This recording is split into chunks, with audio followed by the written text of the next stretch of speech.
بسم اللہ الرحمن الرحیم۔ السلام علیکم ورحمۃ اللہ وبرکاتہ۔ نافع رضی اللہ تعالی عنہ کہتے ہیں، اور یہ روایت ہے مسند احمد کی، کان عبداللہ ابن عمر اذا جلس فی الصلاۃ، حضرت عبداللہ ابن عمر رضی اللہ تعالی عنہ جب نماز میں بیٹھتے، وضع یدیہ عقبتین، آپ رضی اللہ تعالی عنہ اپنے دونوں گھٹنوں پہ ہاتھ رکھ لیتے، واشارہ باصبعیہ،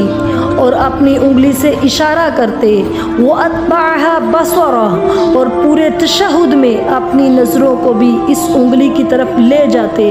یہاں تک کہ سلام تک پھیر دیتے، سلام پھیرنے سے پہلے تک اسی انگلی پر اپنی نظروں کو رکھتے۔ اور آگے کیا فرماتے، لَهِيَ أَشَدُّ عَلَى الشَّيْطَانِ مِنَ الْحَرِيرِ یعنی السَّبَابَةِ، کہ اللہ کے رسول صلی اللہ علیہ وسلم فرمایا کرتے تھے، یہ جو انگلی تشہد میں حرکت کرتی ہے یہ شیطان کو لوہے سے بھی زیادہ تکلیف دیتی ہے۔ ایک اور دوسری روایت میں آتا ہے کہ جب اللہ کے رسول صلی اللہ علیہ وسلم نے بتایا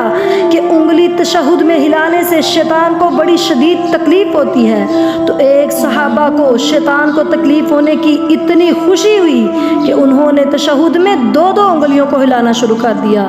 تو آپ صلی اللہ علیہ وسلم نے فرمایا احد احد، ایک ہی کافی ہے، دو نہیں۔ تو آپ صلی اللہ علیہ وسلم نے ایک طریقہ یہ بیان فرمایا، اور دوسرا طریقہ یہ ہے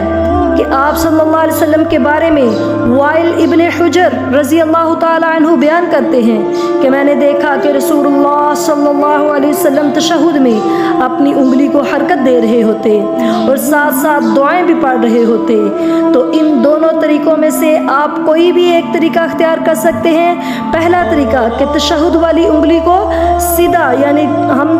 وہ جس انگلی کو ہلاتے ہیں اس کو سیدھا رکھیں، بس تھوڑا سا خم ڈالیں، اور دوسرا طریقہ کہ آپ اس کو آہستہ آہستہ حرکت دیں۔ اور دیکھیں یہ بات جو معاشرے میں خاص طور پہ یہ پاک و ہند میں جو بڑی مشہور ہے ہمارے معاشرے میں بات، کہ جب ہم کہیں گے نا اشہد ان لا الہ الا اللہ، تو یہ شہادت کی انگلی ہے، تب اس کو انگلی کو اٹھانا ہے اور بس اسی وقت اٹھانا ہے۔ تو یہ روایت جو ہے وہ منکر روایت ہے، رسول اللہ صلی اللہ علیہ وسلم سے کہیں بھی صحیح حدیث میں یہ چیز ثابت نہیں ہے۔ آپ نے جب انگلی کو حرکت دینا ہے تو اس کے تین طریقے ہیں انگلی کو حرکت دینے کے، ذرا غور کیجئے گا۔ آپ اپنی انگلی ہلانے والی کے ساتھ والی جو تینوں انگلیاں ہیں ان کو بند کیجئے، یعنی جس کو آپ شہادت والی انگلی کہتے ہیں اس کے ساتھ والی تینوں انگلیاں جو ہیں ان کو بند کیجئے گا، اور انگوٹھے کے نیل سے اپوزٹ سائڈ جو یعنی اندر والی انگوٹھے کی سائڈ ہے اس کے اوپر یہ جو ہلانے والی انگلی ہے اس کو رکھیں، اور پھر اس کو آہستہ آہستہ اس کو حرکت دیجئے۔ تو یہ ایک طریقہ ہے۔ اور دوسرا طریقہ، آپ انگوٹھے اور جو سب سے لمبی انگلی ہے ہماری پانچوں انگلیوں میں سے اس کا حلقہ بنائیے، اور اشارہ کرنے والی انگلی سے مسلسل اشارہ کیجئے۔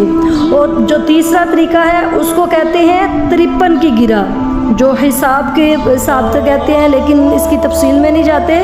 یعنی انگوٹھے کو سب سے لمبی انگلی کی جڑ میں رکھیں، جو سب سے پانچوں انگلیوں میں سے لمبی انگلی ہے اس کی جڑ میں انگوٹھے کو رکھیے۔ لہٰذا ان تینوں طریقوں میں سے آپ کو جو ایزی لگتا ہے، جو آسان لگتا ہے، آپ اس کو فالو کیجئے۔ رسول اللہ صلی اللہ علیہ وسلم کے صحابی کہتے ہیں وائل ابن حجر رضی اللہ تعالی عنہ کہ میں نے رسول اللہ صلی اللہ علیہ وسلم کو دیکھا قد حلق الابہام والوسطی،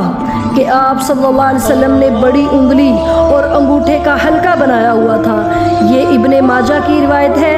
اور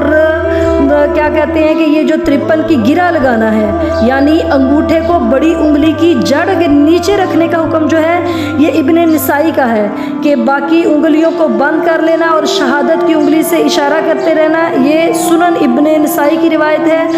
اور آپ مطلب ان تینوں طریقوں میں سے کسی بھی طریقوں کو فالو کر سکتے ہیں، لیکن یہ جو طریقہ ہے کہ اشہد ان لا الہ الا اللہ پہ بس انگلی کو اٹھانا ہے، نہ اس سے پہلے حرکت دینی ہے نہ بعد میں حرکت دینی ہے، تو یہ بدعت ہے، حدیث سے کہیں ثابت نہیں ہے۔ تو خدا را نماز کو سنت طریقے سے پڑھیں تاکہ اب ہماری نماز جو ہے وہ قبول ہو، اور آخرت میں اور دنیا میں اس کا بہترین ہمیں اجر مل سکے۔ آمین۔ السلام علیکم ورحمۃ اللہ وبرکاتہ۔